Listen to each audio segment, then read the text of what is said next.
this video, I'm going to show you on how to make a LinkedIn event. Now I'm on my LinkedIn homepage. On my left-hand side, you can see a list of options. Find events and just click the plus button beside it. So you go on in ahead and add your event details. Event name is LinkedIn Conference. It starts on the 20th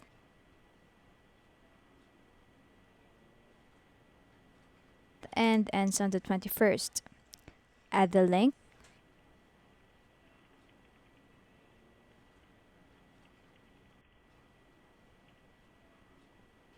Add some speakers if you have any. Then add a description or a paragraph. Then post. You can also go and invite your friends by clicking invite.